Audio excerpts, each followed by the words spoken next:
안녕하십니까. 오늘 위클리 뉴스지는 일주일 앞으로 다가온 제106회 총회 특집입니다. 첫 소식은 총회 임원 후보의 비전과 약속을 담은 정견 발표의 소식입니다.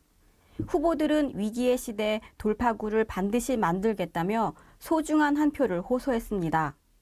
이번 정견 발표회는 최초로 온라인 생중계로 진행했습니다. 만족도가 높았다는 평가입니다. 정영권 기자가 보도합니다. 제106회 총회를 이끌 총회 임원 후보들의 정견 발표회가 9월 3일 전주 왕이지밀에서 개최됐습니다. 총회장 후보 백왕식 목사를 비롯한 14명의 후보들이 총회 발전을 위한 공약을 밝혔습니다. 백왕식 목사는 제106회 총회 주제를 은혜로운 동행으로 제시했습니다. 저는 먼저 은혜로운 동행을 위해서 전국의 기도 운동을 전개하고자 합니다. 두 번째, 교회를 지켜내며 교회를 세우는 정책을 수행하고 싶습니다. 2대1의 경쟁률을 보인 부총회장 후보는 공약 대결에 참여했습니다. 목사 부총회장 기호 1번 권순웅 후보는 개혁주의, 통합 플랫폼 구축, 목회 돌봄을 제시했습니다. 함께 지어져 가는 총회로 섬기고자 합니다. 플랫폼 특별위원회를 세워서 이 모든 일을 수행하고 감당하고 섬기고자 합니다. 일할만 나는 총회, 일이 되어지는 총회로 섬기겠습니다.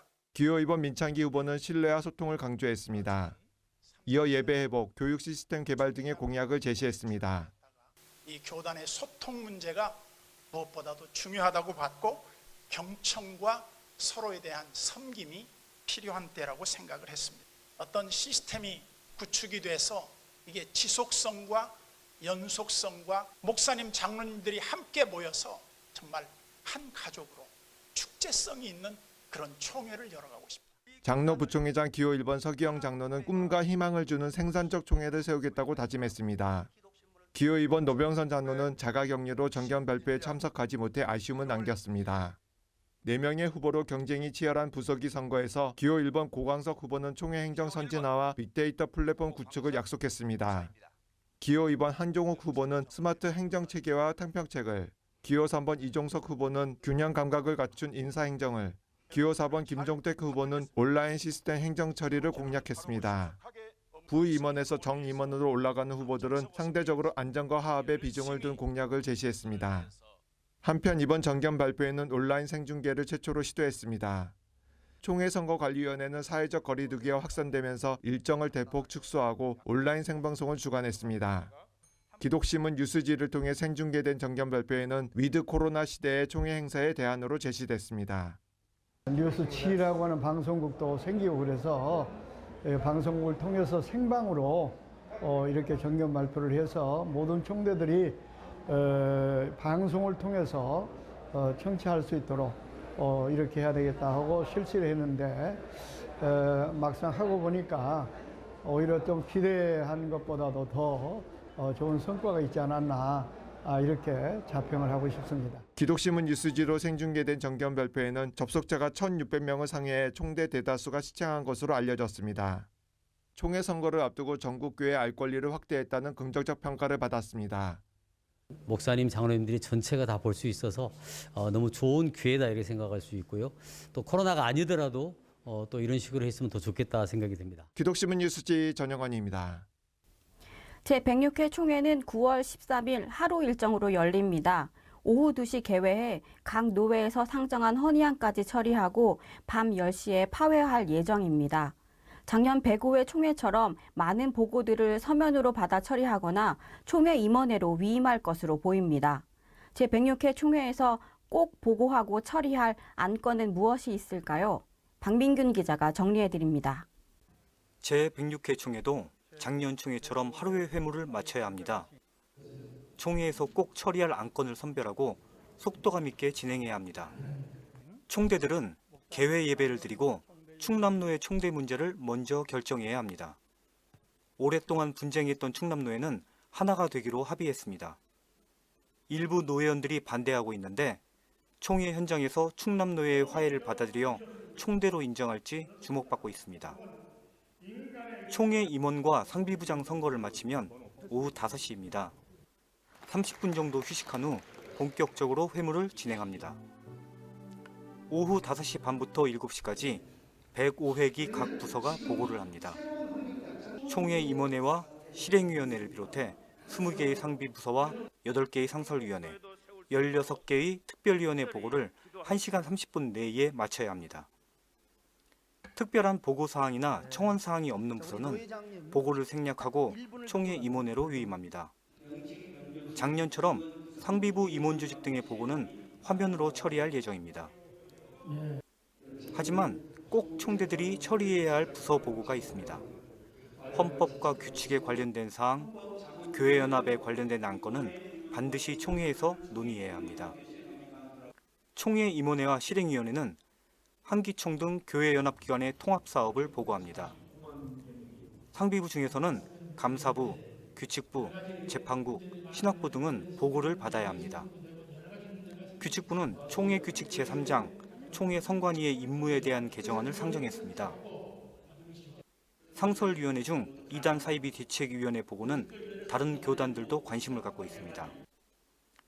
지난 105회기 총회는 전광훈 목사에 대해 교류 및 참여 자제를 결의했는데 이단 사이비 대책위원회는 더 강력한 제한 조치를 상정할 예정입니다.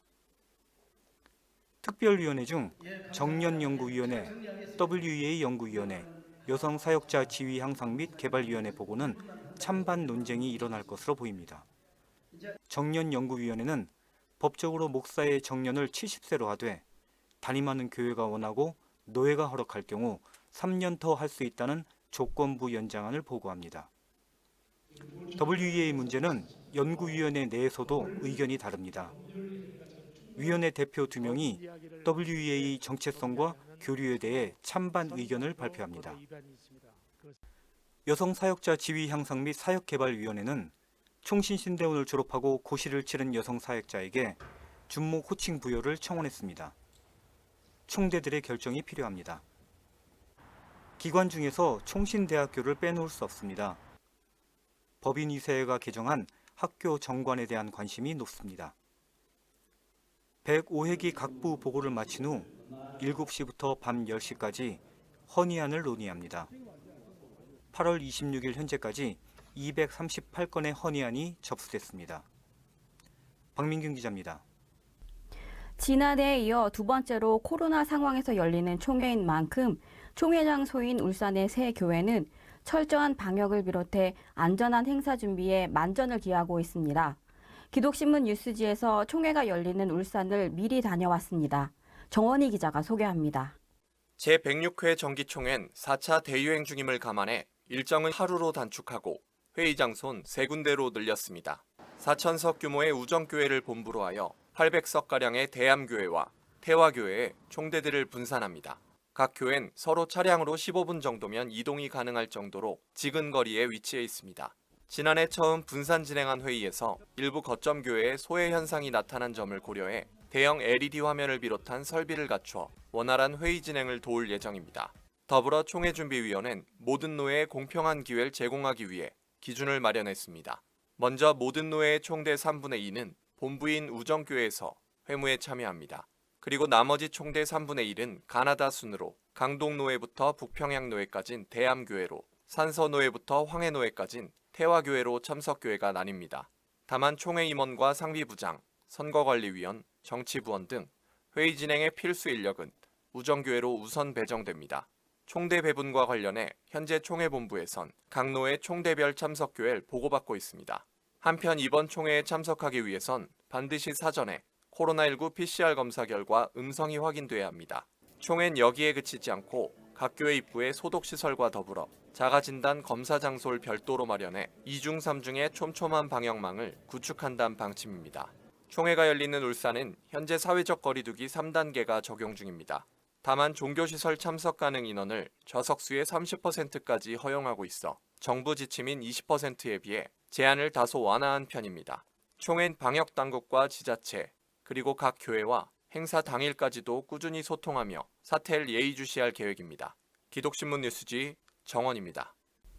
이어서 주요 단신을 정원희 기자가 전해드립니다. 총회 세계선교회는 9월 2일 24회 정기총회를 열어 선교와 행정을 책임질 사무총장을 선출했습니다. 선교사무총장은 전철형 선교사가, 행정사무총장은 강인중 선교사가 당선됐습니다. 전 선교사는 선교사무총장 재선에 성공했습니다. 김장교, 맹일형, 서정수 목사가 부이사장에 선출됐고 정남호, 이정화, 임재룡, 정영교, 한근수, 오성환 목사가 이사회 임원으로 일하게 됐습니다. 대한예수교 장로회 합동총회를 시작으로 장로교단 총회가 9월 13일부터 열립니다. 14일 개회하는 예장합신 총회는 목회자 빈부격차 문제를 해소하기 위한 대책을 논의합니다. 총회 산하에 특별위원회를 설치해 목회자의 경제적 어려움을 지원하자는 것입니다. 28일 개회하는 예장통합총회는 목회 이중직의 하나인 자비량 목회를 공식 목회 형태로 인정하는 것, 한 예배당을 여러 교회들이 함께 사용하는 공유교회 시행 등이 관심을 끕니다. 고신총회도 미래기획단 구성, 다음 세대 위원회 설치 등 교단의 미래를 준비하는 논의를 합니다. 2022년 3월 제20대 대통령 선거를 앞두고 유력 후보들이 교회와 기독교인에게 손을 내밀고 있습니다. 국민의힘 대선 주자인 윤석열 예비후보가 9월 3일 한국교회 총연합을 비롯해 교계기관들을 찾았습니다. 대전 충청권의 목회자와 기독교인들은 더불어민주당 이낙연 예비후보를 공개 지지하기도 했습니다. 본격적인 대선 경쟁을 앞두고 교회와 기독교인들은 성경적 세계관으로 바른 정치 참여를 다져야 할 것으로 보입니다. 이번 주 위클리 뉴스지는 여기까지입니다. 목요일과 금요일엔 총회 주요 이슈와 헌의안을 분석해드립니다. 많은 시청 바랍니다.